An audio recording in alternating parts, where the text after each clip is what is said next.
ये सूबेदार योगेंद्र सिंह यादव 1980 में इनका जन्म हुआ था औरंगाबाद में, महाराष्ट्र के अंदर। ये टाइगर हिल पे जो सबसे क्रिटिकल लड़ाई हुई थी ना कारगिल वॉर में, उस क्रिटिकल लड़ाई में इनका सबसे बड़ा कंट्रीब्यूशन रहा है, जिसके कारण इनको परमवीर चक्र से सम्मानित किया गया। मैं चाहता हूं पूरे देश को इनके बारे में पता चले। ये यंग लड़का उस समय सूबेदार, तब 16,500 फुट की खड़ी पहाड़ी जो बर्फ से पूरी ढकी हुई, जिसके ऊपर पाकिस्तान के बंकर, उनके आर्मी की सेना का कब्जा वहां पे ट्रूप्स का था। हमारे देश की जीत के लिए ये इतना क्रिटिकल, अगर टाइगर हिल की पहाड़ी की चोटी हमारे कब्जे में नहीं आती, हो सकता है हम कारगिल का युद्ध हार जाते। इसने वॉलंटियर किया। ये क्या बोला अपने लीडर्स को कि मैं चढ़ जाऊंगा इस पहाड़ी पे। उस समय लोग सोचने लगे यार ये लड़का अकेला 16,500 फुट बर्फ से ढकी हुई पूरी पहाड़ी, खड़ी पहाड़ी। एक्चुअली पाकिस्तान भी प्रिपेयर्ड नहीं था। दूसरी तरफ जो प्लेन से, यानी कि प्लेन से जब ऊपर आते हैं तो वहां पे स्ट्रैटेजिक लोकेशन का एडवांटेज था ना पाकिस्तान की सेना के पास।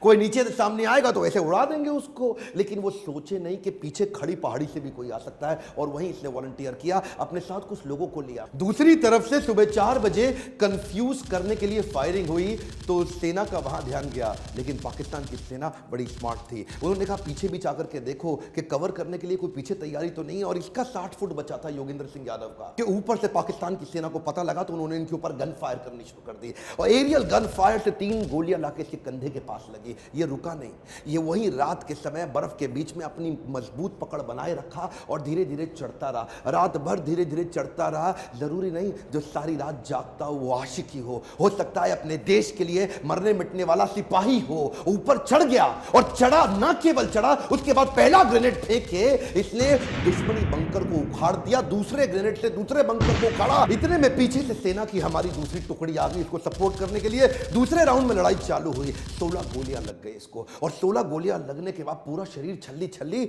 और ये वहां पे क्या बोला, कहता है दुश्मन को मारने से पहले अगर मुझको मौत आ गई तो पहले मौत को मौत के घाट उतार दूंगा। असली सिपाही देखिए वो नहीं होता है जो इसलिए लड़ता है कि सामने वाले से उसको नफरत है, वो इसलिए लड़ता है कि पीछे वाले से उसको प्यार है। परमवीर चक्र से सम्मानित योगेंद्र सिंह यादव के ऊपर ऋतिक रोशन ने एक मूवी बनाई थी अमिताभ बच्चन के साथ, लक्ष्य। और वो लक्ष्य मूवी में ऋतिक रोशन ने उन्हीं का रोल तो निभाया था। दूसरी कहानी मैं बताना चाहता हूं इयान कार्डोजो के विषय में। 71 में जब पाकिस्तान के खिलाफ जंग छिड़ी थी, उस समय ये गोरखा रेजिमेंट में मेजर हुआ करते थे।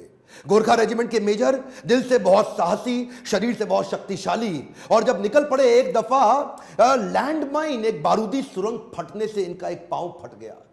और पांव जब फटा तो उस समय इमरजेंसी में कोई मेडिकल सुविधा थी नहीं वहां पे, और मेडिकल सुविधा ना होने पे लोगों ने पूछा अब क्या करें क्या करें क्या। इन्होंने अपनी खुकरी उठाई, वो जो गोरखा रेजिमेंट की गोरखाओं की खुकरी होती है, उसे उठा करके अपना पांव अपने हाथ से खुद ही काट डाला। जो जूनियर डॉक्टर थे वो पांव नहीं काट पा रहे थे, ऑपरेट नहीं कर पा रहे थे, इन्होंने खुद काट डाला। जनरल मानिक शॉ क्या कहते हैं, कहते हैं अगर तुझे मौत से डर नहीं लगता ना तो या तो तू झूठ बोल रहा है या तू गोरखा है।